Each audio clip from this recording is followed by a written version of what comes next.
In 2021, the popular fighting game Mortal Kombat got its big screen mulligan with a reboot that was bloodier, R-rated, and more epic. It got mixed reception from viewers and game fans, but I personally had a good time with it. And even with the flaws it might have had, I think everyone unanimously agreed that this franchise has been done much worse. So, with Mortal Kombat 2 releasing this week, I figured it was time I look at the first two movies to see if they're as bad as people say, or is the criticism a bit too harsh? So hey guys, JamesMCD Reviews here, and welcome to a bottom of the bucket list double feature.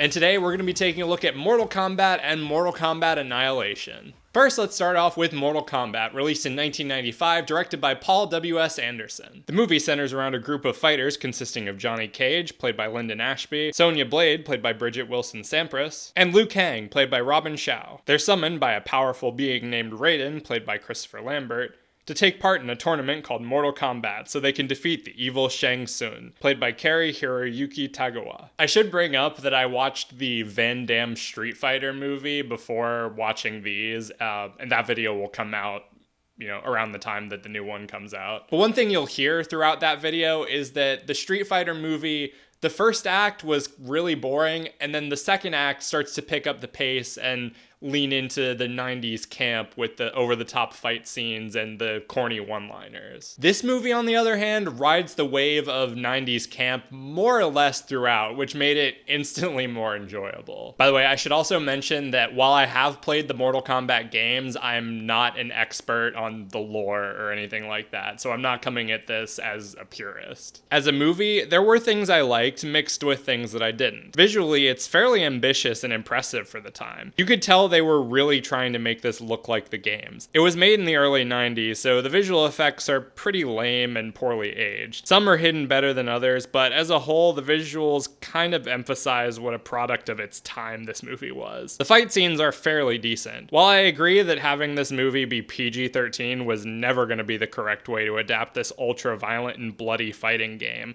the fight scenes themselves are solid. They're decently edited, well choreographed. It definitely helps having actual martial artists involved. There's some fun scenes in there. Of course, the main theme still kicks ass, and it's impossible not to get an ear-to-ear grin whenever it starts kicking in. The acting is kind of all over the place, but for the most part, everyone seems to understand the movie they're in. They fit within the epically corny world of the games without feeling distracting. With the exception of Christopher Lambert's Raiden. I don't know who the hell told him that voice was a good idea, but I'm fairly certain they were fired. Yes, my name is Lord Raiden. You've been summoned for a competition called Mortal Kombat. The characters are fairly one-dimensional and kind of annoying, and the dialogue is pretty lame, but they serve their purpose for what the story requires. I don't have that much to say. It's definitely not one of the worst things I've seen, and it was a fun watch, but I'm also not gonna call it good, and I definitely don't need to see it again. If you want something simple, inoffensive, and pretty cheesy, throw this on before you see the new one, and you'll have an okay time. I'd give it a 3 out of 5. Next is Mortal Kombat Annihilation, released in 1997, directed by John R. Leonetti, and regardless of what you think of the first one, I think everyone unanimously agrees that this one is far, far worse. As the end of the first film sets up, an evil villain named Shao Kahn is unleashing portals that are merging the human realm with Outworld, and our heroes, most of whom are played by different actors, must stop him. Watching this movie immediately after watching the first movie really emphasizes how much better the first one is.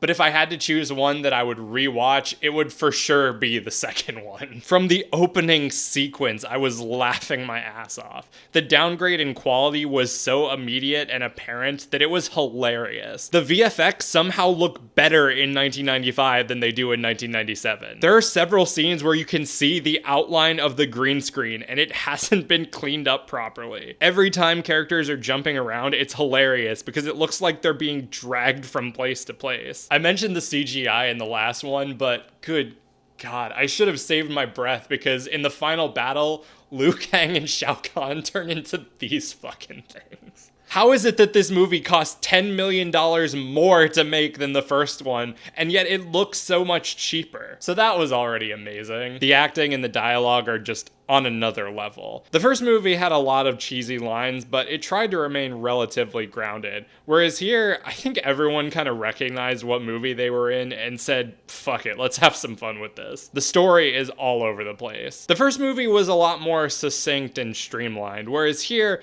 there is so much going on, things to keep track of. It bounces back and forth between different groups of characters. Some scenes get dragged out while others literally happen off screen. Like they're breaking into the bad guy's evil lair or something, and they defeat Katana's mother off screen. And you're like, when the hell did this happen? The characters are all pretty much the same. Everyone is very one note, with the exception of Jax. He was kind of having fun. Same thing with the villains. A lot of stuff in the story comes out of nowhere, like Liu Kang and Katana's relationship. They're just suddenly hot for each other, even though they only just met like a few hours ago at this point. It was also a lot more fan servicey than the first one, which I know feels weird to bring up in Mortal Kombat, but it was a lot more apparent and awkward in this movie. Like the outfits they have the female characters wearing are a lot more flashy. There's a scene where Sonya and one of the bad guys have a fight scene that turns into mud wrestling for no reason. There's a scene where Liu Kang is trying to access his inner warrior or something, and he has to pass a series of tests. And he gets visited by this girl Jade, who shows up half naked in the snow and throws herself on him. And then when he tries to be like, no, my heart belongs to this other girl that I just met and don't know much about, she slaps him and then they have a fight for a bit. It's weird. This whole movie is weird and bad, but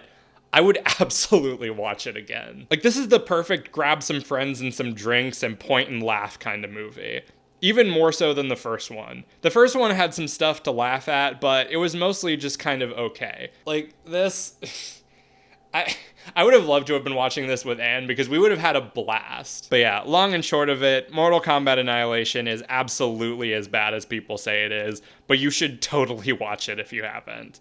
So going to my ranking, I'd have to give this a 1.5.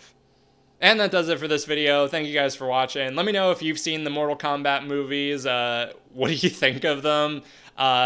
Do you get ironic enjoyment out of them? Do you get genuine enjoyment out of them? And are you looking forward to Mortal Kombat 2? Let me know all that stuff down below. I've got more videos coming real soon, but until then, be sure to like, subscribe, ring the notification bell so you can stay up to date on when I'm posting. Follow me on my social media, subscribe to my main channel. Everything you need to know will be in the description. Thank you guys so much for watching, and I'll see you later.